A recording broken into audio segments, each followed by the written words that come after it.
we're at a point now where we need to call out people. What I find with cancel culture vultures is that they don't want to listen to you. They call you names. A lot of people hide behind just being blunt, being honest, and just communicating ill things. My name is Julie Adenuga, and this is Off the Table, where we debate some of the most important issues that matter to everyone, but seem to be dividing us like never before. So we have brought together a group of smart, passionate individuals from a range of backgrounds to have no-nonsense discussions. And today, we talk shaming, we talk trolling, and your right to offend or be offended as we take cancel culture off the table. So we are here today to talk about cancel culture. Guys, welcome to the show. Thank you so much for being here. I've got 4 glasses of water because I feel like we're gonna get thirsty. There's gonna be a lot to talk about, okay? So please feel free to take a sip whenever you need it. Yes. I have got James Barr, comedian and radio presenter with me. I have Kaz Kamwi, Love Islander and influencer. Yeah. And I have the wonderful Ryan-Mark Parsons, former Apprentice contestant and columnist. So I'm gonna start with James. Yeah. Hello, my love, how are you? Hey babe, I'm really good. And I'm excited to get into this. My first big question for you, can public shaming make the world a better place? 1,000%. Yeah, absolutely. Because it's accountability. Like, cancel culture is just accountability culture. Right. And we're at a point now where we need to call out people who are too old and saying the wrong things. And if we don't get out there and get dirty and get in these streets and shut these people down, then they'll just get away with whatever. Well, I think people can take accountability for whatever they do, but sometimes it's the way people go about it. And as you were saying, they can learn about their mistakes. But what I tend to find about the people that embrace cancel culture, maybe like James, these sort of blue-haired liberal fascists that go after people because they happen to disagree with them, it's just nastiness. It's just pure puritanical nastiness because they happen to disagree. Right. And that's what I can't stand, because I've been faced with that. I've been on lots of debates and I've said a lot of controversial things. And when I get people tweeting me, he should lose his job at his newspaper, he shouldn't be allowed on any more TV, Right. essentially trying to strip my income. Right. How could you possibly agree with that kind of action? But if you've done something wrong, then should we not tell you you've done it wrong so you can learn from that and become a better person? Yeah, you should, but that isn't what cancel culture is about. But I think that is what cancel No, it's culture not, is because about. cancel culture is malicious. I feel like both of you are making very valid points. I think on one end, it's really important for people to hold other people accountable. But I do think there's a grace that people need to use in order to do that. And I think that's where it gets so blurred, because people are trying to communicate, but not in the right way. And then that leads to an even bigger explosion. Kaz, do you think there's value in us having things like not allowing comments, or, you know, telling people, actually, if you haven't got anything nice to say, don't say anything at all? Oh, 100%. I think it's really important for people to take a step back and think how what they say to other people would maybe impact them. Because I think sometimes you need to flip it onto yourself. But then I do think some people do have certain privileges where they are not able to even acknowledge how something could be offensive, because that's not their reality. Right. And I think a lot of people hide behind just being blunt, being honest, and just communicating ill things without recognizing it. Right. So I think it's just finding a way to just have a progressive conversation, because everyone just keeps running into a wall and it's like, well, what was the point? And Ryan-Mark, in your position, you mentioned that you've been on shows where you've said things and people have asked for you to lose your job. Do you feel like it would have been helpful if you were able to stop people from commenting? Would that have made a difference to the situation you were in? Would that have been helpful to that situation? Well, I don't agree with cancel culture and trying to deplatform people to encourage an employer to fire someone. But I have no issue in critical comments. I'm all for freedom of speech. And I feel cancel culture really goes against the fundamentals of freedom of speech. In what way? What do you mean? Well, in the sense that we should have discussions, we should have debate without shutting it down. And that is really the antithesis to what cancel culture preaches. So when it comes to social media users, influencers putting out posts, maybe in Kaz's position, Love Islanders, I know it sounds harsh, but they need to embrace both sides of the attention that they receive, positive and negative. That is their job. They get paid thousands of pounds for posting a picture. They need to acknowledge that as a part of their job, they will receive some hateful comments. but you just have to accept it. And if you don't want it, you can log off social media. Why do I have to wait? Why do I have to accept? Cass just she had a moment where she was like, wait, that's me. I have to accept it. I'm not sure if I want to do that. I'm very accepting of the fact that my platform is public, it is open. But why do I have to accept negative commentary? Because sometimes it is unwarranted. Critical criticism, I can take that on 100%. You know, I'm always open for correction. But I think sometimes it's unwarranted, like, opinions hidden as solicited advice. And it's like, no. Sometimes, like, there's no need for the disrespect. Yeah, it doesn't. Have you ever been offended by something someone said online, and how did you deal with it? Well, I've never been offended by anything. In your whole life? No, nothing No, offends take me. a drink for lying. In your whole life, you've never ever been offended. I'm telling you, Julia, nothing has ever offended me. I have skin as thick as a rhino. I've had so much. I've been on Good Morning Britain many times, and... Okay, but before you were a coherent, responsible adult with great vernacular, when you were just a regular human kid, did someone ever say something to you and you thought that was mean and that was hurtful? I think everyone, as a child, like I'm talking about, when I was in primary school, maybe a bully might have said something. Okay, so in that instance, did you feel like you were able to articulate how you felt to that person? How did you respond? And would it have been helpful for other people to have rallied around you to maybe also back you up to the bully or to whoever had offended you? Would you have found that helpful? Because in a lot of these instances in cancel culture, sometimes you find that the person who is offended needs a team of people or needs some help to actually be able to say, thank you for sticking by me because that was offensive and maybe me by myself, I couldn't actually handle that alone. But I would say to that, you can't solve bullying with bullying. And I think that's a comparative example to what happens in the wider scale online with an A-list celebrity, for example, where if you are seen to rally behind someone who has been offended by a celebrity or a politician, etc., and you're nasty towards that person, that is giving the same kind of evil and aggression that you're trying to tackle. And I don't see that as productive. I just feel like, I mean, you're coming at this from a place of such privilege. You're like, I've never been offended by anything in my life. Which I don't believe. But you're offended by cancel culture. Adult you life. find this offensive, but you're not offended by it. I don't understand the difference between those I never two said I things. found cancel culture offensive. I said I find it gross. I find it You also said that people monstrous. have told you that you should be sacked, but you haven't been. You're still sat here. You're still earning money. Still working. Yeah. So is it really affecting you in that way, or is it helping you go, oh, maybe I should learn from that. Maybe I shouldn't say this. Maybe I shouldn't say that. Well, if they had their way and if enough people got behind a campaign to get me sacked from my newspaper, then maybe I would be sacked. But thankfully, not enough people got behind that movement because they understood what I was saying is reasonable and they could have a discussion. A question then is, where do you, because you said you're for freedom of speech, you think that a cancel culture kind of shuts down freedom of speech, but isn't cancel culture people speaking out about the fact that they're offended about something, freedom of speech? Well, I find that they don't want to allow the person they're attacking to have their freedom of speech, Well, they're not which is stopping completely you from hypocritical. Speaking. They're not stopping you from speaking. But they They're just want saying that to stop the person from speaking. That's the issue. I think the other issue here that you're completely missing is there's a difference between trolling, freedom of speech, racism, homophobia, transphobia. Like, you don't get to have freedom of speech if you're going to be transphobic. You just don't, because you're attacking a minority. So you can bang on about freedom of speech when it comes to cancel culture all you want, but no one is cancelling you for wearing a blue jacket. They're cancelling you because you were racist, transphobic, misogynistic, etc. So that is completely different. You can't throw the freedom of speech argument in there when it has nothing to do with it. But people don't always have to attack a particular minority. There are things that people say and have been cancelled for other reasons, and people just don't want to listen to that point of view.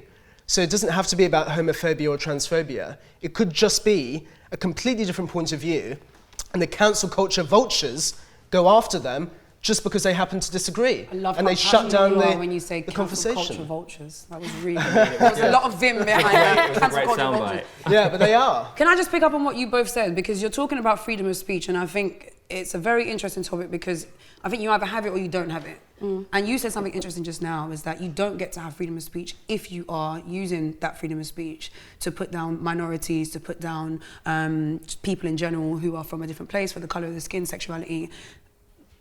Is that fair to say? Is it fair to say that you don't get to have freedom of speech? Yes. I'll tell you why, because I think we're at a point now in society where we're at this turning point. Like, GMB has millions of viewers, right? But if I go on TikTok, I could have billions of viewers. So I can say whatever I want on TikTok and no one is going to hold me accountable. Whereas on GMB, Ofcom will be honest, right? So on the internet, it's like the Wild West and you can do whatever you want, say whatever you want. And so cancel culture is quite important in that we need to call people out because no one else is doing it. But then what happens if you make a point on your TikTok platform and someone takes a snippet, screen recording, and places it on a Twitter platform with no context, and then you receive like cancellation through that? Am I actually cancelled though? Like, sometimes people do get cancelled because the reality is not everybody is going to go and research the backstory behind what something was said. So I just think you're scared of it, and I'm not sure why, because Donald Trump was cancelled every day through his presidency and continued to be president. Boris Johnson called gay people tank top wearing bum boys and is prime minister of this country. Where is the cancel culture that you're talking about? Because I don't see it. I don't think it's working. Wait, so do you believe in cancel culture? Absolutely.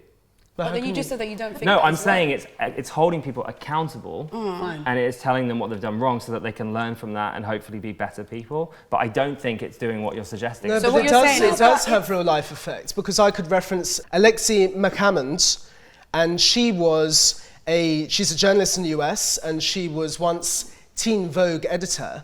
And as a teenager, and I'm sure we've all done things as teenagers where we've said things that have been ignorant. She was fired from her post because of a very ill-informed comment that she made years and years ago before she was ever in that post. Now, I would argue that she was cancelled because she lost her job. That's also another conversation because we're talking about stuff from the past coming back to get you in the present when you've perhaps learnt from it. So there's definitely a debate. So you have a completely different view on that. You're speaking specifically about present day things that are happening when people are saying things, they're standing by what they're saying. You think they should be held accountable for. Absolutely. Okay.